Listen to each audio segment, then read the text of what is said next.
नमस्कार मित्रों, मैं रमनदीप खंडा आपका MKH वीडियो सीरीज़ के अंदर हार्दिक स्वागत और अभिनंदन करता हूं। हमने पिछले अध्याय के अंदर पिछले जो हमारी वीडियो थी उसके अंदर लैंगिक जनन क्या है और यह कैसे होता है इसके बारे में चर्चा की थी। अब हम पढ़ेंगे पादपों के अंदर लैंगिक जनन की विधि। पादपों के अंदर लैंगिक जनन किस प्रकार से होता है उसके बारे में विस्तार पूर्वक से वर्णन करेंगे। तो हमने किया था कि पादपों का लैंगिक भाग क्या होता है? पुष्प होता है। क्या होता है? पुष्प होता है। पुष्प क्या होता है? लैंगिक भाग होता है। पुष्प क्या होता है? लैंगिक भाग होता है। और पुष्प के अंदर यदि दो जननांग पाए जाते हैं, मैंने बताया था एक तो होता है स्त्री केसर और एक होता है पुकेसर। स्त्री केसर के 3 भाग थे। स्त्री केसर के कितने भाग थे? 3 भाग थे, जिन्हें मैं फिर से लिखवा देता हूँ। यह है स्त्री केसर। स्त्री केसर के 3 भाग: वर्तिकाग्र, वर्तिका और अंडाशय। यह है स्त्री केसर के भाग। इसका मैंने कल डायग्राम भी बना दिया था। और एक होते हैं पुकेसर। इसके 2 भाग थे। एक तो है पुतंतु, एक है परागकोश। क्या है? परागकोश। ये थे जननांग लैंगिक भाग के अंदर। पुष्प के अंदर पुकेसर और स्त्री केसर पाए जाते हैं। इनके आधार पर पुष्प 2 प्रकार के होते हैं। कितने प्रकार के होते हैं? 2 प्रकार के होते हैं। एक होता है एकलिंगी पुष्प और एक होता है उभयलिंगी। एकलिंगी पुष्प, दूसरा क्या है? उभयलिंगी या द्विलिंगी किसे कहते हैं? एकलिंगी पुष्प के अंदर, एकलिंगी पुष्प के अंदर नर या मादा भाग दोनों में से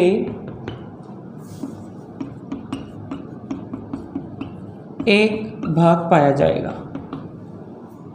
या तो स्त्री होगा या पुरुष वाला भाग होगा। स्त्री केसर या पुकेसर दोनों में से एक भाग ही पाया जाएगा। अर्थात इनमें अलग अलग पादप होंगे। अलग अलग पादपों में नर व मादा भाग पाया जाएगा या स्त्री व पुकेसर पाए जाएंगे। अलग अलग पादपों या पुष्पों में नर व मादा भाग या स्त्री केसर और पुकेसर पाए जाते हैं। अर्थात यानी कि एक ही फूल है और उस एक फूल के अंदर या तो उसके अंदर स्त्री केसर होगा या पुकेसर होगा। दोनों एक साथ नहीं होंगे। ऐसे पादपों को एकलिंगी पुष्प या एकलिंगी पादप कहा जाता है। उसके बाद है द्विलिंगी। द्विलिंगी पादप वे पादप जिनमें नर व मादा भाग अर्थात स्त्री केसर व पुकेसर दोनों क्या हों? एक ही पुष्प या पादप में उपस्थित हों। पादप में क्या हो? उपस्थित हों। उन्हें क्या कहते हैं?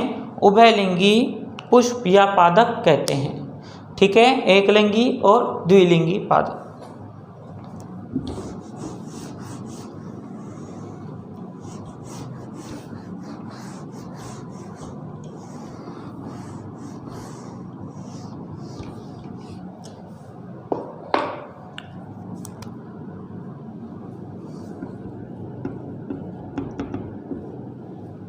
हमने पुष्प की संरचना के अंदर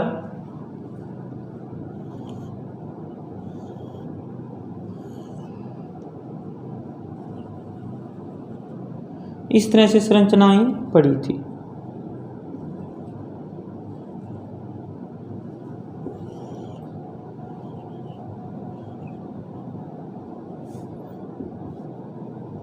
ये भाग था वर्तिकाग्र और ये भाग था वर्तिका अंडाशय। अब बात यह है कि आपको ये प्रागकोश दिख रहे हैं। इन प्रागकोश में क्या पाए जाते हैं? नर युग्मक। प्रागकोश में क्या पाए जाते हैं? नर युग्मक पाए जाते हैं और नर युग्मक का नाम है प्रागकण। इन नर युग्मक का क्या नाम है? प्रागकण है। क्या नाम है? प्रागकण। नर युग्मक कहाँ पाए जाते हैं? इन प्रागकोश में पाए जाते हैं, जिन्हें पोलन ग्रेन्स या प्रागकण कहते हैं। क्या कहते हैं? प्रागकण कहते हैं। इनकी दो भित्तियाँ होती है, दोहरी भित्ति से घिरी हुई संरचना होती है, जिसके दो केंद्रक होते हैं। जिसके कितने केंद्रक होते हैं? दो केंद्रक। ये प्रागकण है कहाँ? प्रागकोश से निर्मित होता है। यह बाह्य भित्ति है इसकी और यह है आंतरिक भित्ति।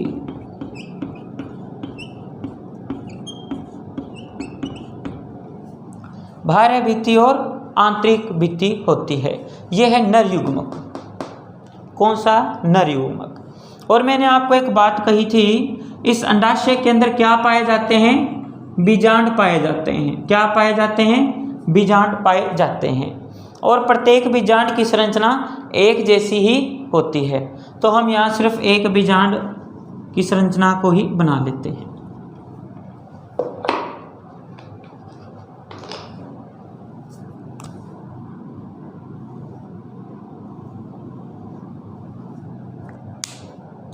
इसके अंदर ये अंडाशय ओवेरी भाग है। इसके अंदर यहाँ पर मादा युग्मक, जिसे कहते हैं अंड कोशिका,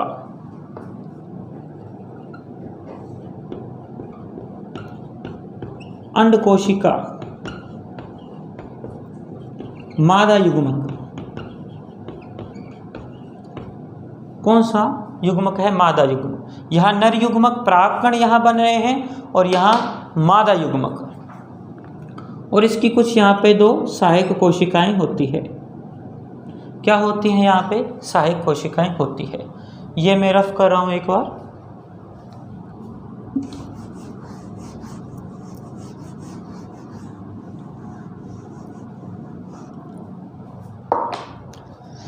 ये इसकी सहायक कोशिकाएं,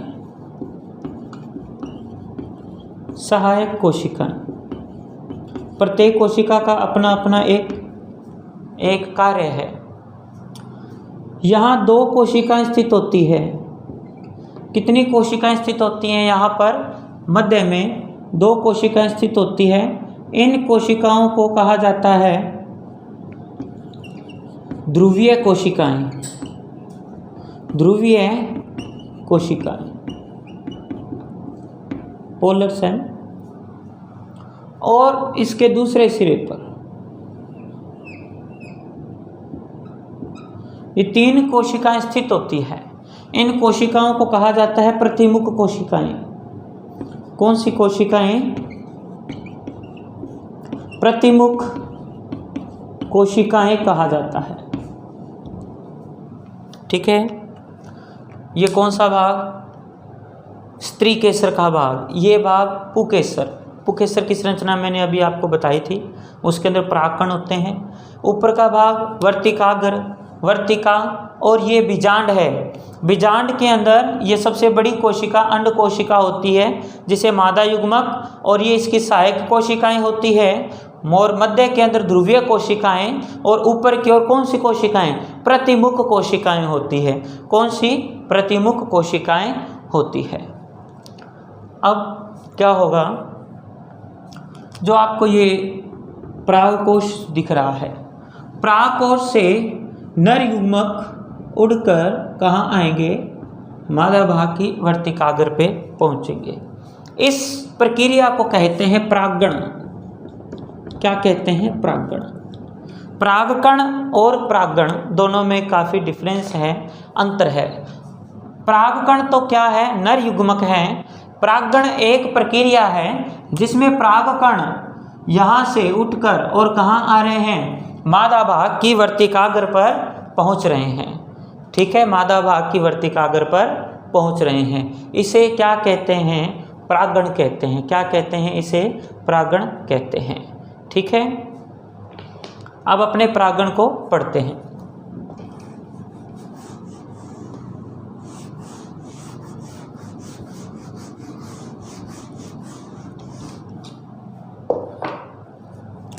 परागण, अभी मैंने बता दिया परागण किसे कहते हैं? परागकणों का परागकोश से निकलकर, परागकोश से निकलकर, ठीक है, मादा भाग की वर्तिकाग्र तक पहुंचना। मादा भाग की वर्तिकाग्र तक पहुंचने की प्रक्रिया, पहुंचने की प्रक्रिया को हम क्या कहेंगे? परागण कहेंगे। क्या कहेंगे? परागण। और परागण की प्रक्रिया ज़्यादातर किसके द्वारा होती है? कीटों के द्वारा होती है। आपने देखा होगा कीट जो होते हैं, मधुमक्खी हैं, भंवरे हैं, ये क्या करते हैं?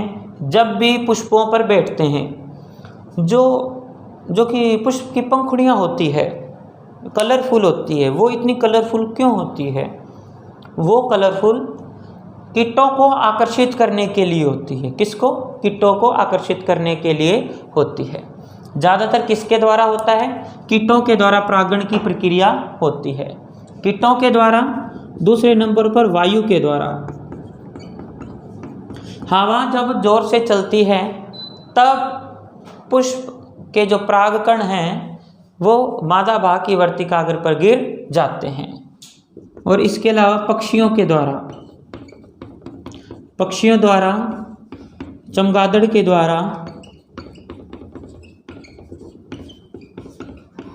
सांप के द्वारा भी होते हुए, सर्प द्वारा। सांप कई बार ऐसे रेंगते हुए चलते हैं, तो रेंगने के कारण उनके जो शरीर पर परागकण चिपक जाते हैं और जैसे ही वो आगे जाते हैं तो वो मादा भाग की वर्तिकाग्र पर गिर जाते हैं। ये है परागण की प्रक्रिया।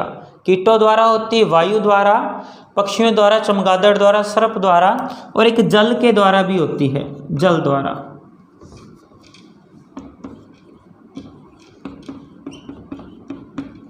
जलीय पादपों के अंदर वर्तिकाग्र काफ़ी लचीली होती है और जैसे ही पानी का बहाव होता है तो परागकण तैरकर जल के द्वारा और मादा भाग की वर्तिकाग्र पर गिर जाते हैं। तो आपको पता लग गया होगा परागण की प्रक्रिया क्या होती है। और परागण की प्रक्रिया दो प्रकार की होती है। ये तो है कि भी किस प्रकार से होती है, अब है कितने प्रकार की होती है। परागण की प्रक्रिया दो प्रकार की होती है। कितने प्रकार की होती है? दो प्रकार की होती है। फर्स्ट है स्वपरागण। क्या है? स्वपरागण। दूसरा है परपरागण।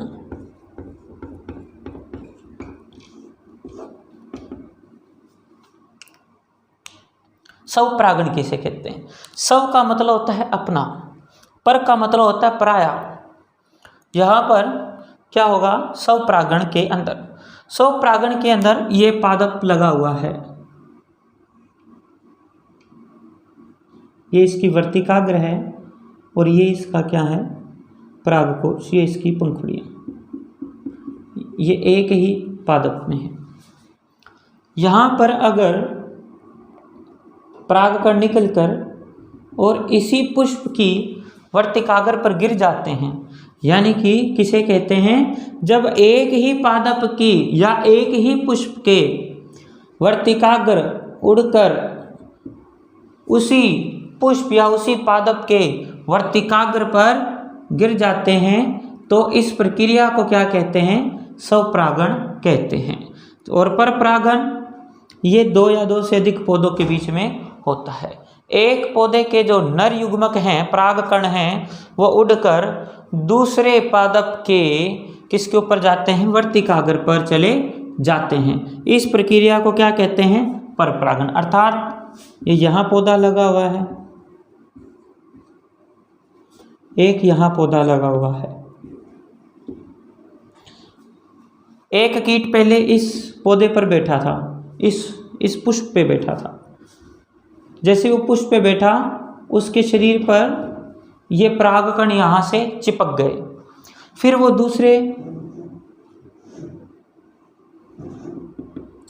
वो किसी दूसरे उसी पौधे पर बैठ गया, दूसरे पौधे पर बैठ गया। तो उसके शरीर पर जो चिपके हुए क्या थे? परागकण थे। वो परागकण उतर के इस पुष्प पे आ गिरे, इस पुष्प की वर्तिकाग्र पे गिर गए, जिससे क्या हो गया? परागण हो गया। ठीक है, आपको यहाँ तक क्लियर हो गया होगा परागण किसे कहते हैं और ये कितने प्रकार के होते हैं। परागकणों का परागकोश से मादा भाग की वर्तिकाग्र तक पहुँचने की प्रक्रिया परागण और कितने प्रकार की होती है? 2 प्रकार की, स्वपरागण और परपरागण।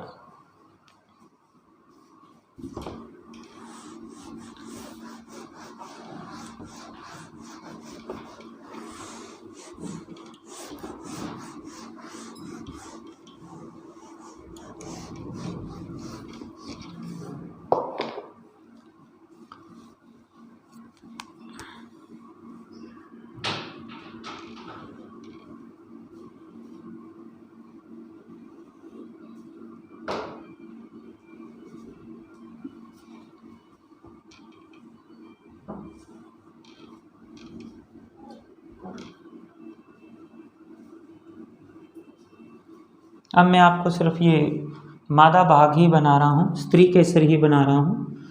क्यों? अभी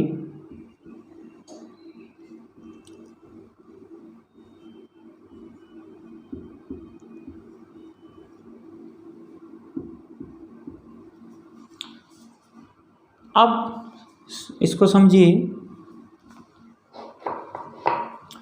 यहाँ से परागकण उड़कर, इधर कोई परागकोश था, यहाँ से परागकण उड़कर इस मादा भाग की वर्तिकाग्र पर आ गए। ठीक है,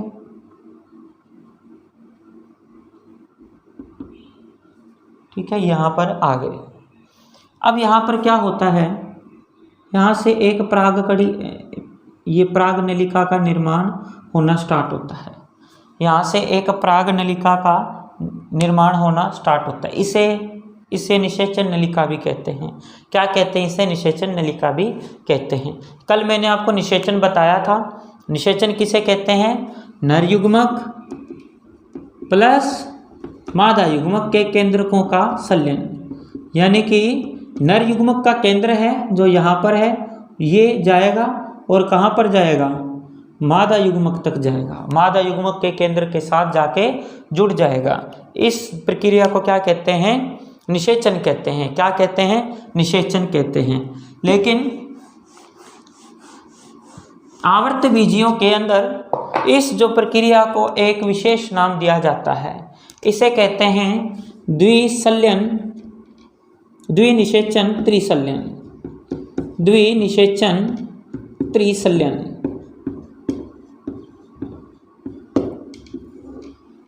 मेन है, बहुत ज़्यादा इम्पोर्टेंट है, समझिए बेटा इसको ध्यान से। यहाँ से क्या है? परागकण आए मादा भाग की वर्तिकाग्र तक और यहाँ से इन्होंने एक नलिका का निर्माण किया जिसे कहते हैं निषेचन नलिका। क्या कहते हैं? निषेचन नलिका कहते हैं। और ये निषेचन नलिका है, इस निभाग भाग की तरफ, निभाग भाग कहते हैं या फिर इसे चलेजा कहते हैं, इंग्लिश के अंदर चलेजा, निभाग हिंदी में कहते हैं। निभाग भाग की तरफ से क्या करती है? प्रवेश करती है। अब ये नलिका क्यों है? क्योंकि इस नलिका के अंदर क्या है? केंद्रक हैं। क्या है यहाँ पर? 2 केंद्रक हैं। कितने केंद्रक हैं यहाँ पर? दो केंद्रक हैं। अब ये दो केंद्रक क्यों हैं? सर्वप्रथम एक जो केंद्रक है इस परागकण का इस परागनलिका से होते हुए यहाँ पर आता है। दो हैं यहाँ केंद्रक। पहला जो केंद्रक है, पहला केंद्रक जाएगा और इस भाग के साथ जुड़ जाएगा। पहला निषेचन तो ये रहा। अब इसे द्विनिषेचनी क्यों कहते हैं? पहला निषेचन तो ये हुआ, प्रथम निषेचन, और दूसरा निषेचन है वो इस अंडकोशिका के साथ होगा। दूसरा निषेचन अंडकोशिका के साथ होगा। यहाँ कितने निषेचन हुए? दो निषेचन हुए, एक और एक, दो निषेचन हुए। इसलिए इसे क्या कहते हैं? द्विनिषेचन कहते हैं। क्या कहते हैं इसे? द्विनिषेचन कहते हैं। अब ये त्रिसंलयन क्यों कहते हैं? यहाँ पर बीच के अंदर देखो, ध्रुवीय कोशिकाओं में 1 2 3 कितने केंद्रक जुड़ रहे हैं? 3 केंद्रक जुड़ रहे हैं, इसलिए इसे क्या कहते हैं? त्रिसंलयन की प्रक्रिया कहते हैं। पादपों के अंदर कौन सी होती है? द्विनिषेचन त्रिसंलयन की प्रक्रिया होती है। प्रथम जो केंद्रक है जो कि नर युग्मक, वो किसके साथ जुड़ता है? ध्रुवीय कोशिकाओं के साथ। ध्रुवीय कोशिकाओं के साथ जुड़ता है। ठीक है, ध्रुवीय कोशिकाओं के साथ जुड़कर, सर्वप्रथम ध्रुवीय कोशिकाओं के साथ जुड़कर कौन सा जुड़ेगा? नर केंद्रक। ये निर्माण करता है भ्रूणपोष का। किसका निर्माण करेगा? भ्रूणपोष का निर्माण करता है। मतलब कि यहां से तो बीज बनेगा। अंडकोशिका से किसका निर्माण होगा? बीज का निर्माण होगा। और ध्रुवीय कोशिकाओं से किसका निर्माण होगा? ध्रुवीय कोशिकाओं से पोषण का निर्माण होगा। भ्रूणपोष का क्या होगा? निर्माण होगा। अब जैसे अब आप कहोगे सर भ्रूणपोष क्या होता है? कोई भी फल है, जैसे आम ले लीजिए, आम की जो बीज है वो उसके बिल्कुल सेंटर में है। ये तो अंडकोशिका के द्वारा निर्मित हुआ है। उसके बाद जो जितना भाग होता है, मीठा भाग, ये क्या कहलाता है? भ्रूणपोष कहलाता है। ये क्या कहलाता है? भ्रूणपोष कहलाता है। और ये मीठा ही क्यों होता है ज़्यादातर? क्योंकि ये जो होता है इसके अंदर स्टार्च की मात्रा बहुत अधिक होती है। कई प्रकार के विटामिन और खनिज लवण इसमें पाए जाते हैं।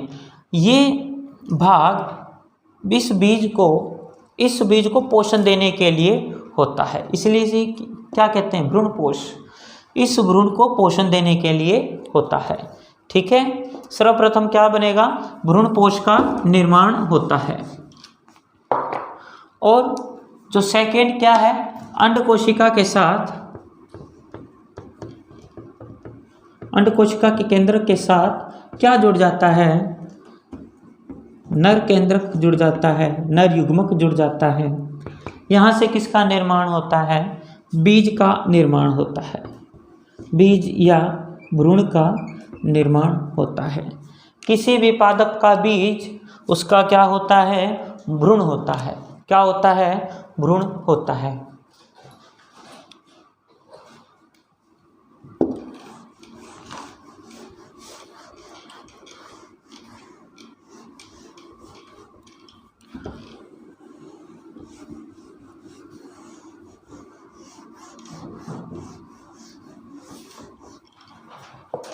अभी हमने किया कि क्या होता है वहाँ पर? भ्रूणपोष का सबसे पहले क्या होता है? निर्माण।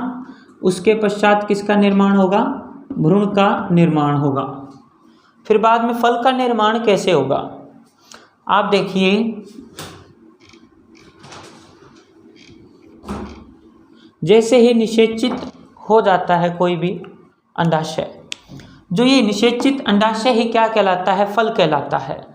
यहाँ पर कुछ समय के पश्चात इसके जो वर्तिकाग्र और वर्तिका हैं, ये भाग गिर जाते हैं। ये भाग क्या हो जाते हैं? गिर जाते हैं। और निषेचित जो अंडाशय है यही क्या कहलाता है? फल कहलाता है। क्या कहलाता है? फल कहलाता है। ये फल भी दो प्रकार के होते हैं। कुछ क्या होता है? आभासी फल होते हैं, कुछ क्या होते हैं? वास्तविक होते हैं। कईयों का निषेचन पूरी तरीके से नहीं होता, लेकिन फिर भी वो एक फल के रूप में होते हैं। उन्हें अपने कहते हैं आभासी फल कहते हैं। क्या कहते हैं? आभासी फल कहते हैं। ठीक है।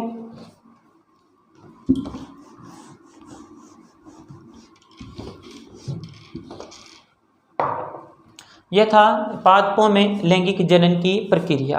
पादपों में लैंगिक जनन की प्रक्रिया के दौरान क्या बनते हैं?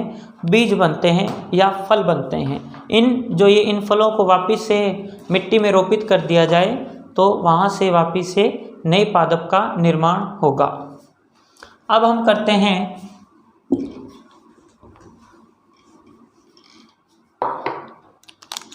मनुष्य में लैंगिक जनन।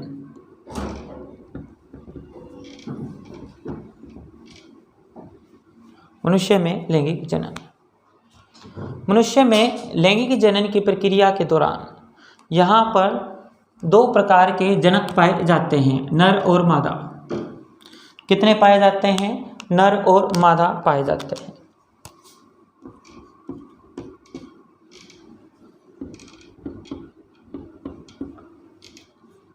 नर और मादा। मनुष्य के अंदर या फिर किसी और जीव के अंदर जिनके अंदर लैंगिक जनन की प्रक्रिया होती है, सर्वप्रथम जो सबसे बड़ा रोल होता है, जिम्मेवारी होती है, वो मादा की या स्त्री की होती है। क्यों होती है? क्योंकि नर के द्वारा सिर्फ नर युग्मक प्रदान किए जाते हैं। बाकी निषेचन की प्रक्रिया, भ्रूण का परिवर्धन, ये सारी प्रक्रियाएं कहाँ होती है? मादा भाग में होती है। कहाँ होती है? मादा भाग में ही की जाती है। सर्वप्रथम हम करेंगे मादा भाग, लेकिन उससे पहले कुछ पॉइंट समझ लेते हैं। नर के अंदर प्राथमिक लैंगिक अंग पाए जाते हैं। प्राथमिक लैंगिक अंग, और कुछ क्या होते हैं? सहायक अंग होते हैं। नर के अंदर प्राथमिक लैंगिक अंग के तौर पर रूप में वृषण पाए जाते हैं। क्या पाए जाते हैं? वृषण पाए जाते हैं। जबकि मादा में या स्त्री में अंडाशय प्राथमिक लैंगिक अंग होते हैं। क्या होते हैं? प्राथमिक लैंगिक अंग होते हैं। वृषण में शुक्र जनन की प्रक्रिया चलती है। शुक्र जनन की क्या चलती है? प्रक्रिया चलती है, जिसके फलस्वरूप शुक्राणुओं का निर्माण होता है। किनका निर्माण होता है? शुक्राणुओं का निर्माण होता है। शुक्राणु क्या होते हैं? शुक्राणु नर युग्मक होते हैं। शुक्राणु क्या होते हैं? नर युग्मक होते हैं। और ये शुक्र जनन है, ये अर्धसूत्री विभाजन है एक तरह से। इसमें कौन सा विभाजन चलता है? अर्धसूत्री विभाजन चलता है। सबसे पहले शुक्राणु पूर्वी कोशिकाएं बनती हैं, फिर शुक्राणुओं का क्या होता है? उनसे निर्माण होता है। जबकि स्त्रियों में अंडाशय से अंड जनन की प्रक्रिया होती है। कौन सी प्रक्रिया होती है? अंड जनन की प्रक्रिया होती है। और अंड जनन की प्रक्रिया के दौरान किसका निर्माण होता है? अंडाणुओं का निर्माण होता है। अंडाणुओं का निर्माण होता है। प्राथमिक लैंगिक अंग हम पढ़ रहे हैं। नर के अंदर वृषण होते हैं और मादा के अंदर क्या होते हैं? अंडाशय। यहाँ शुक्र जनन, यहाँ अंड जनन की प्रक्रिया, यहाँ शुक्राणुओं का निर्माण और यहाँ अंडाणुओं का निर्माण होता है। और इसके अलावा वृषण का एक मुख्य कार्य होता है। वृषण के द्वारा नर हार्मोन टेस्टोस्टेरोन का स्रावन किया जाता है। टेस्टोस्टेरोन का स्रावन किया जाता है। कौन सा हार्मोन? टेस्टोस्टेरोन का स्रावन किया जाता है। जबकि अंडाशय के द्वारा किसका, कौन कौन से हार्मोन का स्रावन होता है? वो है एस्ट्रोजन और प्रोजेस्टेरोन। एस्ट्रोजन व प्रोजेस्टेरोन हार्मोन का स्रावन होता है।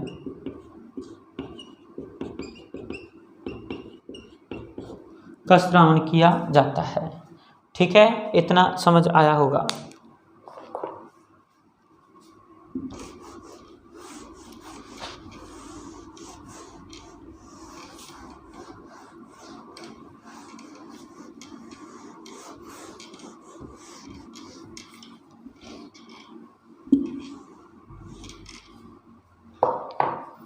अब हम सर्वप्रथम पढ़ते हैं मादा जनन तंत्र।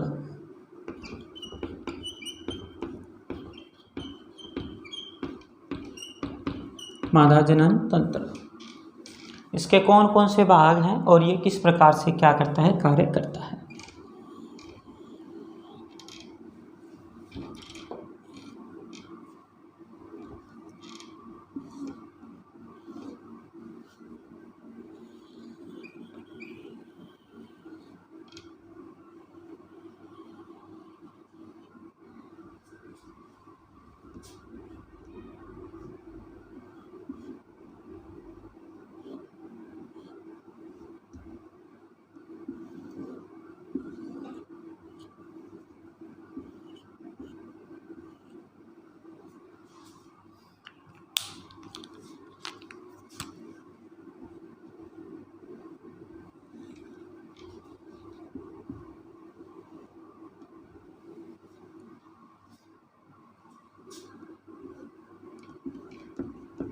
ये अंडाशय हैं, एक जोड़ी अंडाशय मादा के उदर भाग में क्या होते हैं, स्थित होते हैं।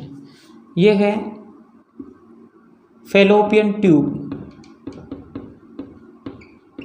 फैलोपियन नलिका या फैलोपियन ट्यूब। इसे निषेचन नलिका कहते हैं। क्या कहते हैं इसे, निषेचन नलिका कहते हैं। ये भाग कहलाता है गर्भाशय। क्या कहलाता है, गर्भाशय। ये योनि भाग कहलाता है।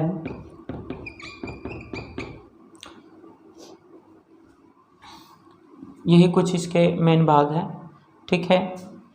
अब यहाँ पर आपने अंडाशय के बारे में पढ़ ही लिया है, मैंने बताया है आपको। अंडाशय क्या होता है, प्राथमिक लैंगिक अंग होते हैं। क्या होते हैं, प्राथमिक लैंगिक अंग होते हैं। इनसे कौन सी प्रक्रिया होती है, अंड जनन की प्रक्रिया होती है। और अंड जनन से किसका निर्माण होता है, अंडाणुओं का निर्माण होता है। और इसके अलावा यहाँ से कौन से हार्मोन, मादा हार्मोन का स्रावन होता है, एस्ट्रोजन व प्रोजेस्टेरोन। एस्ट्रोजन व प्रोजेस्टेरोन ये हार्मोन स्त्रियों के द्वितीयक लैंगिक लक्षणों को प्रदर्शित करते हैं। द्वितीयक लैंगिक लक्षणों को क्या करते हैं, प्रदर्शित करते हैं। जैसे आवाज़ का पतली होना, आवाज़ का पतली होना, ठीक है। और अंडाणुओं का निर्माण होना प्रारंभ हो जाता है, ठीक है। ये सब किसके द्वारा होता है, अंडाशय द्वारा स्रावित हार्मोन एस्ट्रोजन व प्रोजेस्टेरोन के कारण ही होता है। अब देखिए यहाँ से अंडाणु निकला और ये अंडाणु इस फैलोपियन ट्यूब के अंदर चला जाता है। कहाँ चला जाता है, इस फैलोपियन ट्यूब के अंदर चला जाता है, ठीक है। और यहाँ से क्या आते हैं, नर युग्मक आएंगे, ठीक है। नर युग्मक और मादा युग्मक का संलयन कहाँ होगा, फैलोपियन ट्यूब के अंदर होगा, इस निषेचन नलिका के अंदर होगा, ठीक है। तो इसलिए इसे क्या कहते हैं, निषेचन नलिका या फैलोपियन ट्यूब कहते हैं, ठीक है। कहाँ होता है, फैलोपियन ट्यूब के अंदर क्या होता है, निषेचन होता है। तो यहाँ पर अपना सेकंड पार्ट भी कंप्लीट होगा, क्या, फैलोपियन ट्यूब। फैलोपियन ट्यूब या निषेचन नलिका इसे क्या कहते हैं, क्या काम होता है इसका। इसी भाग के अंदर नर और मादा युग्मक हैं, वो क्या होते हैं, संलित होते हैं, निषेचन की प्रक्रिया होती है। और निषेचन के पश्चात जो संरचना बनती है उसे हम क्या कहेंगे, उसे हम कहते हैं युग्मनज। क्या कहते हैं उसे, युग्मनज। ये युग्मनज, अब ये जो संरचना बनी, नर और मादा युग्मक दोनों मिक्स हो गए, ठीक है, उनके केंद्र। अब ये युग्मक यहाँ आएगा, गर्भाशय के भाग के अंदर आएगा और ये इस गर्भाशय की दीवारों के अंदर अध्यारोपित हो जाता है, मिक्स हो जाता है, इसकी दीवारों के अंदर घुस जाता है। और यहाँ पर कालांतर में यहाँ से कुछ संरचनाएं क्या होती है, विकसित होती है। यहाँ से कुछ संरचनाएं क्या होती है, विकसित होती है, जो कि गर्भाशय के साथ या मात्र के जो गर्भाशय की दीवारों के साथ बिल्कुल जुड़ जाती है और यहाँ से युग्मनज से गर्भाशय के अंदर क्या होता है, युग्मनज से क्या बनता है, भ्रूण बनता है। युग्मनज से क्या बनता है, भ्रूण बनता है। और ये अवधि कितने माह की होती है, 9 माह की होती है। कितने माह की होती है, 9 माह की होती है, 9 महीने की। तो युग्मनज से क्या बन रहा है, भ्रूण, और वो कहाँ, गर्भाशय के अंदर। और गर्भाशय की दीवार और इस भ्रूण के मध्य अंतःसंबंध स्थापित हो जाते हैं। उस जो संरचना को कहते हैं अपरा। क्या कहते हैं, अपरा कहते हैं। उस संरचना को क्या कहते हैं, अपरा कहते हैं। हमारी नाभि से एक क्या होता है, संबंध स्थापित होता है मदर बॉडी के साथ, ठीक है, जहाँ से जो शिशु है या भ्रूण है वो क्या करता है, ऑक्सीजन लेता है, खाद्य पदार्थों का आदान प्रदान करता है, अपने जो उत्सर्जी पदार्थ हैं उन्हें माता के शरीर के द्वारा उत्सर्जित करता है। यानी कि एक सजीव की जितनी भी प्रक्रियाएं होती हैं वो सारी की सारी प्रक्रियाएं एक शिशु किसके द्वारा करता है, अपरा के द्वारा करता है। ठीक है, गर्भाशय के अंदर क्या होता है, भ्रूण का परिवर्तन होता है और एक संरचनाएं विकसित होती है जिसे हम क्या कहते हैं, अपरा कहते हैं। ये 9 माह की होती है। कितने माह की होती है, ये 9 माह की होती है।